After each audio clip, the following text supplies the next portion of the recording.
जय हिंद विद्यार्थियों, क्या हाल चाल। सब बढ़िया। चलते हैं आज की बेहतरीन सी क्लास की ओर।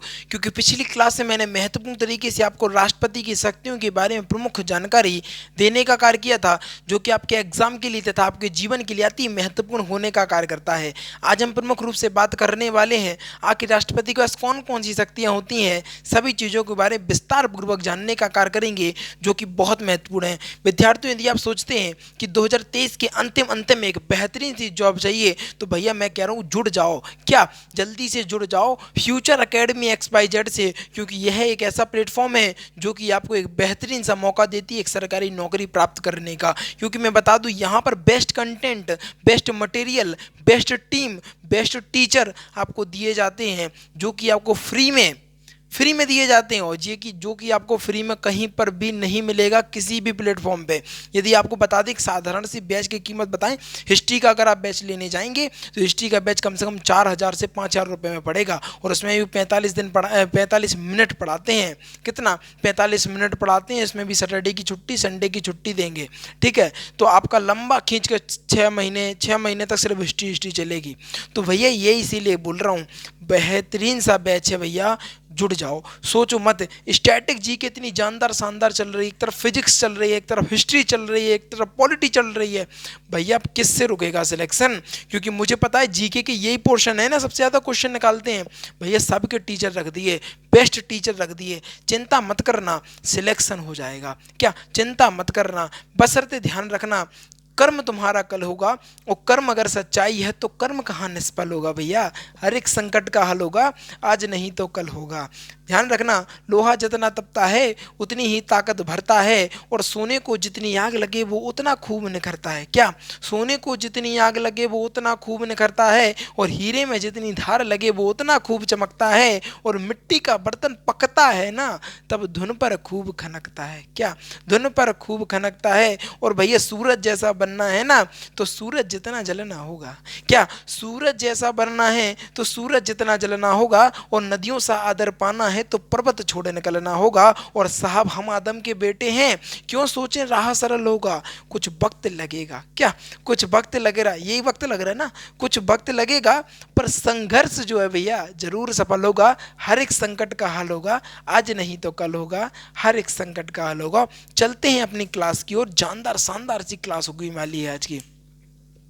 बात करें हम राष्ट्रपति की, तो भैया राष्ट्रपति की बात करें तो पहला अपना हो गया न्यायिक शक्तियां। आगे न्यायिक शक्तियां क्या है? आर्टिकल नंबर 72 के अंतर्गत की बात करें तो इसमें आर्टिकल नंबर 72 के अंतर्गत बताया गया है। देखिए, आर्टिकल नंबर 72 के अंतर्गत राष्ट्रपति को क्षमादान करने की शक्तियां हैं। राष्ट्रपति क्षमा करने से पूर्व क्या, गृह मंत्रालय की सलाह लेता है। यह पांच प्रकार के किसी सजा को भी माफ कर सकता है। 5 प्रकार में से किसी भी प्रकार की सजा कर सकता है, माफ कर सकता है। अब समझिएगा, आगे तो समझ में आ जाएगा।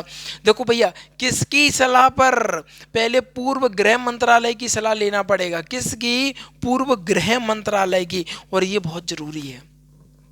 नीदर मैंने बताया ना आपको, ये संविधान इस तरीके से बनाया गया है, यहाँ पर कोई बलवान नहीं है और सभी बलवान हैं।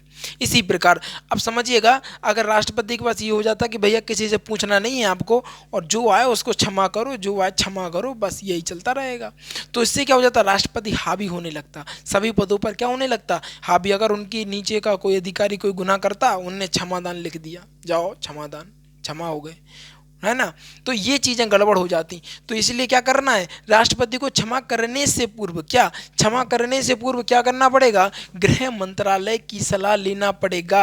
किसकी सलाह भैया जी? कहना सर जी, गृह मंत्रालय की सलाह लेना पड़ेगा। और यह 5 प्रकार की सजा किस प्रकार है समझो थोड़ा सा। यहाँ पर अगर हम बात करें पहले क्षमा करने की, देखो राष्ट्रपति किसी की भी सजा को पूरी तरीके से माफ़ कर सकता है, तो उसे हम क्षमा करते हैं। क्या बोलते हैं? अगर पूरी तरीके से सज़ा को माफ़ करता है तो उसको क्या बोलते हैं? उसको बोलते हैं क्षमा करते हैं। क्या बोलते हैं? उसको क्षमा करना कहा जाता है। बात करें हम लघुकरण, अगर लघुकरण क्या होता है समझो, पहले समझो। इसमें राष्ट्रपति सज़ा की प्रकृति को बदलता है। प्रकृति मतलब समझते हैं? आप भी समझाएंगे, चिंता मत करना। प्रकृति को बदल देता है किंतु समय नहीं घटाता, किंतु समय नहीं घटाता है। तो हम बात करें जैसे कि आपको सजा दी गई है कि 10 साल की कठोर कारावास दिया जाता है, क्या 10 साल का कठोर कारावास दिया जाता है। तो लघुकरण के अंतर्गत अगर हम बात करें, राष्ट्रपति के पास अगर ऐसा कुछ जाता है तो वो इसके अंतर्गत अगर सजा को क्या कर सकता है, वो कठोर से क्या कर सकता है, साधारण क्या कर सकता है, क्या कर सकता है, उसकी प्रकृति बदल सकता है। यानी अगर कठोर कारावास होगा ना तो उसको साधारण कारावास में बदल देगा, लेकिन समय कम नहीं कर पाएगा। क्या भैया, इसमें समय नहीं कर पाएगा। अगर 10 साल की सजा है तो 10 साल की ही भुगतनी पड़ेगी। लेकिन जो कठोर कारावास है ना, क्या कठोर कारावास है ना, उस कठोर कारावास की जगह वह सरल कारावास यानी साधारण जो कारावास होता है उसमें बदला जा सकता है। किसके अंतर्गत, कहना सर जी लघुकरण के अंतर्गत। अब यहाँ पर बात करने वाले हैं एग्जाम्पल, समझो मैं बता रहा हूँ ना, कंटेंट है ना जो बहुत जानदार शानदार है। कंटेंट लिखने में समय लगता है। और आपको बता दें ये सारी ये 2 से 3 छुट्टियां हुई ना, अंदर से मोटिवेशनल भर गया। क्या भैया कवर करना है, क्या जो 2-3 छुट्टी हो गई है ना, इनसे इनको कवर करना है। और आप लोगों ने तो रिवीजन कर ही लिया होगा। और भैया आपको पता है ना, मजबूरी में छुट्टी हो गई, नहीं तो छुट्टी तो होती नहीं है, रेगुलर क्लास मिलती है आप लोगों को। मजबूरी का नाम महात्मा गांधी, सुना है ना भैया, मजबूरी है कुछ, है ना, मजबूरी के कारण आपको बता दें छुट्टी हुई, नहीं तो छुट्टी नहीं होती है। अब बात करें एग्जाम्पल की, तो फांसी की जो सज़ा होती है, फांसी की सज़ा को आजीवन कारावास यानी 10 आजीवन कारावास में बदला जा सकता है। फांसी की सज़ा को क्या हो सकता है, फांसी की सज़ा अगर सुनाई गई है तो उसको आजीवन कारावास हो सकता है। और अगर 10 साल का कठोर कारावास सुनाया गया है कोर्ट द्वारा अगर उसको 10 साल का कठोर कारावास सुनाया गया है तो उसको 10 साल का साधारण कारावास बनाया जा सकता है, वो भी राष्ट्रपति के क्षमादान की शक्तियों के अंतर्गत। आ रही बात समझ में कि नहीं? अगर नहीं आए ना तो हाल के हाल बता देना। क्या भैया, हाल के हाल बता देना, क्योंकि कंटेंट में कमी करना नहीं चाहता। मैं सोचता हूँ कि आपको इसी वीडियो में सभी चीज़ें याद हो जाएं। अच्छा, बात करें प्रतिहार की, तो प्रतिहार में देखिए इसमें राष्ट्रपति समय घटाते हैं। क्या करते हैं, इसमें राष्ट्रपति समय घटाते हैं किसी भी तहत के, वो आपको क्षमादान की दे सकते हैं। 5 प्रकार है ना। तो बात करें तीसरे की, तो इसको बोलते हैं प्रतिहार। इसमें राष्ट्रपति क्या करते हैं, समय को घटाने का कार्य करते हैं। एग्जाम्पल की बात करें, अगर 10 साल का कठोर कारावास है तो उसको 5 साल का कारावास कर सकते हैं, लेकिन इसका प्रयोग फांसी में नहीं होता है। याद रखें ना, एग्जामिनर ने एक बार एक क्वेश्चन पूछा था कि बताइए किस क्षमादान करने की जो शक्तियां थी 5 प्रकार की राष्ट्रपति द्वारा, तो भाई किस में फांसी की सजा में यूज नहीं होता है। कहना सर प्रतिहार में फांसी की सजा का माफ करने का कोई वो नहीं है, शेड्यूल नहीं है, या उसमें ऐसा नहीं कर सकते हैं आप, क्या कि फांसी की सजा को माफ नहीं किया जा सकता। किसमें, प्रतिहार में फांसी की सजा को माफ नहीं किया जा सकता है, लेकिन 10 साल के कठोर कारावास को 5 साल का कारावास किया जा सकता है। क्या 5 साल का कारावास किया जा सकता है। इसके बाद बात करेंगे हम विराम की। विराम की अगर हम बात करें, किसकी, अगर हम विराम की बात करें, अगर हम इसकी विराम की बात करें तो समझिए किसी कैदी को उसका स्वास्थ्य उचित नहीं है, क्या उसकी बहुत ज़्यादा तबीयत खराब हो गई है और स्वास्थ्य बिल्कुल ही उसका खराब हो गया है, तो उसकी सजा को राष्ट्रपति कुछ समय के लिए क्या कर सकता है, कुछ समय के लिए रोक सकता है। क्या कर सकता है भैया, कहना सर जी राष्ट्रपति कुछ समय के लिए उसकी सजा को रोक सकता है। याद रखना इस बात को। मैं यहाँ पे क्या कह रहा हूँ, वो कह रहा है किसी भी कैदी के स्वास्थ्य उचित नहीं है। अगर किसी भी कैदी का अगर स्वास्थ्य उचित नहीं है ना, अगर उसकी तबीयत बहुत ज़्यादा खराब है तो उसकी सज़ा को कुछ समय के लिए रोक दिया जाता है, और जब उसका स्वास्थ्य नॉर्मल हो जाता है तो उसको वापस कारावास उसकी सजा को प्रारंभ कर दिया जाता है। तो ये क्या है, विराम अवस्था। क्या है, विराम अवस्था। किसी कैदी का अगर स्वास्थ्य उचित नहीं है तो उसकी सजा को राष्ट्रपति कुछ समय के लिए रोक सकता है या रोक लगा देता है। बात करें प्रतिलंबन। प्रतिलंबन क्या होता है, राष्ट्रपति जब फांसी की सजा को कुछ समय के लिए रोक लगा सकता है, क्या कुछ समय के लिए रोक लगा सकता है, और उसे प्रतिलंबन कहते हैं। क्या कहते हैं, उसको प्रतिलंबन कहते हैं। जैसे किसी कैदी को सजा सुना दी गई तो उसके क्या कुछ समय के लिए क्या कर सकते हैं, उसकी फांसी को रोका जा सकता है कि नहीं भैया, अगर वो कह रहे नहीं आप भैया हमें एक मौका दे दो, थोड़ा सा समय मिल जाए जिससे कि हम अपनी बेगुनाही को साबित कर सकें, थोड़ा सा समय मांगता है। तो राष्ट्रपति, आपको बता दें, अगर ऐसा कुछ प्रोसीजर हो, अगर ऐसी कोई समस्या उत्पन्न हो जाती है, एक ऐसी क्या बोल सकते हैं, ऐसी कंडीशन आ जाती है, तो मैं बता दूं, राष्ट्रपति जब फांसी की सजा को कुछ समय के लिए रोक लगा सकता है, कुछ समय के लिए रोक लगा सकता है, लगाता है या लगा सकता है, किसमें, क्या ना सर जी, प्रतिलंबन में। यह इसलिए लगाया जाता है कि कैदी दया याचिका, क्या, कैदी दया याचिका अपील कर सके, क्या कर सके, दया याचिका अपील कर सके, अपनी बेगुनाही को साबित कर सके, या किसी भी प्रकार का उसके पास सबूत है, उस समय पे नहीं था, तो उसके अलावा किसी, मतलब थोड़ी सी उसकी सजा माफ हो सके। दया याचिका मतलब समझते हो, दया से याचिका, सीधा सीधा तो बता रहा है यार, यानी दया हो जाए उस पर, कुछ कुछ कम हो जाए सजा वजह, है ना, या उसको बिल्कुल ही समझ लो ऐसा हो, बेगुनाह हो, है ना, हो तो कुछ भी सकता है, क्योंकि ये कोर्ट कचहरी है भैया। ध्यान रखना, जीवन में दो जगह से बहुत सावधान रहना, एक काली कोट से और एक सफ़ेद कोट से। ये दोनों भाई साहब जेबें तो खाली कर दें, आदमी को ऊपर टाल लेते, क्या इतना काटेंगे, इतना काटेंगे, काटते काटते आदमी ख़त्म हो जाएगा ना, केस ख़त्म होगा ना बीमारी ख़त्म होगी। इसलिए ध्यान रखिएगा, जीवन में दो चीज़ों से सावधान रहिएगा, पहला काले कोट से, दूसरा सफ़ेद कोट से, बस, ठीक है। अब बात करने वाले हैं हम नोट। तो यहाँ पे देखो ये लिखा है, राष्ट्रपति सिविल कोर्ट, क्या, सिविल कोर्ट तथा सेना के कोर्ट दोनों की सजा को माफ कर सकता है।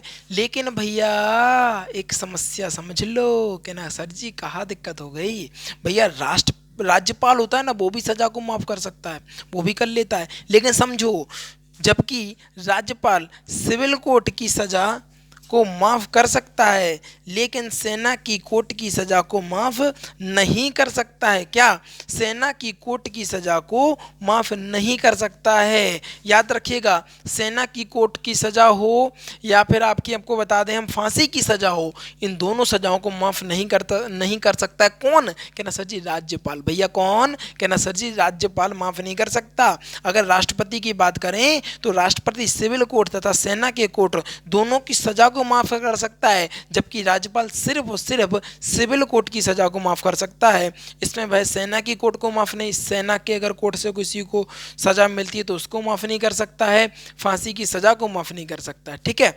यहाँ पर भी यही लिखा है, राज्यपाल भी सजा माफ कर सकता है, फांसी तथा सेना की सजा माफ नहीं कर सकता है। क्लियर, बताओ मजा आई कि नहीं आई, आनंद आया कि नहीं। देखो मेरा तो प्रयास रहता है कि आप लोगों को बेस्ट से बेस्ट तरीके से समझाया जाए, और कोशिश करता हूं मैं कि आपको आपकी दैनिक जीवन वाली जो भाषा है उसी में सारी चीज़ों को एक्सप्लेन कर सकूं, जिससे कि आपको सारी चीज़ें क्लियर हो जाएं, ठीक है। तो यहाँ पर देखते हैं एक बार रिवीजन की ओर। अगर हम बात करें राष्ट्रपति की, तो न्यायिक शक्तियों की बात करें तो आर्टिकल नंबर 72 के अंतर्गत राष्ट्रपति क्षमादान करने की शक्तियाँ मिलती हैं। याद रखिएगा, बहुत बार एग्जाम में पूछा गया है, राष्ट्रपति का क्षमादान किस आर्टिकल में है, कहना sir article number 72, article number 72, ठीक है। आर्टिकल नंबर 72 में क्षमादान करने की शक्तियां हैं। राष्ट्रपति क्षमा करने से पूर्व गृह मंत्रालय की सलाह लेना अनिवार्य है, ठीक है। यह 5 प्रकार की किसी सजा को माफ कर सकता है। पहला आपको बताएं, क्षमा, जब राष्ट्रपति किसी भी सजा को पूरी तरीके से माफ कर देता है तो उसको क्षमा कहते हैं। इसके अलावा बात करें हम लघुकरण की, तो इसमें राष्ट्रपति सजा की प्रकृति को बदलता है किंतु उसके समय को नहीं बदलता है। एग्जाम्पल के तौर पर हम प्रमुख रूप से बात करें तो आपको बता दें, फांसी की सजा को आजीवन कारावास तथा 10 साल की कठोर कारावास को 10 साल का साधारण कारावास किया जा सकता है लघुकरण के अंतर्गत। अगर हम बात करें प्रतिहार की, तो इसमें राष्ट्रपति समय घटाता है, क्या करता है, इसमें राष्ट्रपति समय को घटा सकता है। एग्जाम्पल की तौर पर बात करें कि 10 साल का कठोर कारावास को 5 साल का कारावास कर दिया जा सकता है, लेकिन इसका प्रयोग फांसी में नहीं होता है। किसका नहीं होता है, कहना सर जी, प्रतिहार का फांसी में प्रयोग नहीं होता है। अगर हम विराम की बात करें तो यहाँ पर देखो, किसी कैदी को स्वास्थ्य अगर उचित नहीं है तो उसकी सजा राष्ट्रपति द्वारा कुछ समय के लिए रोकी जा सकती है, उसको रोक लगा दी जाती है, और जब उसका स्वास्थ्य अच्छा हो जाता है तो पुनः उसकी सजा को प्रारंभ कर दिया जाता है। अगर हम बात करें प्रतिलंबन, तो यहाँ पे लिखा है राष्ट्रपति जब फांसी की सजा को कुछ समय के लिए रोक लगाता है उसी को प्रतिलंबन कहने का कार्य करते हैं। यह इसलिए लगाया जाता है कि कैदी दायक याचिका अपील कर सके। ठीक है, राष्ट्रपति सिविल कोर्ट तथा सेना की कोर्ट दोनों की सजा को माफ कर सकता है, जबकि राज्यपाल सिर्फ और सिर्फ सिविल कोर्ट की सजा को माफ कर सकता है। राज्यपाल की बात हो रही है, वो केवल और केवल सिविल कोर्ट की सजा को माफ कर सकता है। इसके अलावा बता दूं, राज्यपाल जो होता है उसको भी क्षमादान करने की शक्तियां होती हैं, लेकिन वह सेना की तथा फांसी की सजा को माफ नहीं कर सकता है। इसी के साथ क्लास को समाप्त करना चाहूँगा। विद्यार्थियों, पता ही आज की क्लास जानदार शानदार थी ना, है ना। आपके लिए कोशिश रहती है मेरी कि नहीं भैया बेस्ट चीज़ें दे दूं, क्या बेस्ट चीज़ें दे दूं। समझाने का तरीका मैं बता दूं आपको, ये इस तरीके से समझाने का प्रयास करता हूं कि आपको बिल्कुल दिमाग में बैठ जाए, बिल्कुल फिट हो जाने चाहिए दिमाग में, है ना। बस शर्तें क्या है, आप लोगों से क्या करते हैं भैया जी, सिर्फ सिर्फ सपोर्ट मांगते हैं गुरु दक्षिणा की तौर पर। आपको यहाँ पर सब कुछ फ्री दिए जा रहे हैं, सब सारे बैच, फाउंडेशन बैच आपको फ्री में दिए जा रहे हैं, और गुरु दक्षिणा के तौर पर क्या मांगते हैं हम लोग, लाइक शेयर और सब्सक्राइब, क्योंकि उससे हमें भी बहुत ज़्यादा मोटिवेट मिलता है, मोटिवेशनल होते हैं हम लोग भी कि नहीं यार विद्यार्थियों के लिए काम हो रही हैं चीज़ें। मुझे तो उसी चीज़ का इंतज़ार है, आएंगे आप लोग यहाँ पर और काजू कतली का डिब्बा ले आएंगे सर जी आपके लिए, और आपकी वजह से मेरा सिलेक्शन हो गया। बस यार यही तो है, सब कुछ है यार। आप अपनी तनख्वाह नहीं दोगे, लेकिन जो खुशी दोगे ना वो तनख्वाह से कहीं ज़्यादा होगी हमारे लिए। ठीक है ना, तो भैया जुट जाओ तैयारी में, क्योंकि बेस्ट वैकेंसियाँ निकलने वाली। एएलपी की वैकेंसी आ रही है, इसके अलावा आपको बता दो एमपी पुलिस की वैकेंसी भी आ रही है, एमटीएस की भी वैकेंसी आ गई है एमटीएस की, तो भैया तो एमटीएस वाले जुड़ जाओ, सारा कंटेंट रहेगा, चिंता मत करना, सिलेक्शन हो जाएगा। बशर्ते डेली रिवीजन तथा वीकली रिवीजन विशेष फोकस करिएगा। ठीक है, इसी के साथ वीडियो को समाप्त करना चाहूँगा। जो विद्यार्थी नए हैं वो जल्दी से वीडियो को लाइक कर दीजिएगा, चैनल को सब्सक्राइब कर लीजिएगा और शेयर करके आइएगा अपने यार दोस्तों और चाहने वालों के साथ, क्योंकि आज की जो वीडियो थी कहीं ना कहीं बेहतरीन, गजब और लाजवाब होने का कार्य कर रही थी। इन्हीं चंद शब्दों के साथ विदा लेना चाहूँगा। जीवन में आनंदित रहिएगा और आगे बढ़ते रहिएगा। थैंक्स फॉर वॉचिंग, और इसका स्क्रीनशॉट ले लीजिएगा महत्वपूर्ण तरीके से। जल्दी से भैया इसका स्क्रीनशॉट कैप्चर करो, जल्दी से भैया, इंतज़ार नहीं करना है, स्क्रीनशॉट कैप्चर करना है।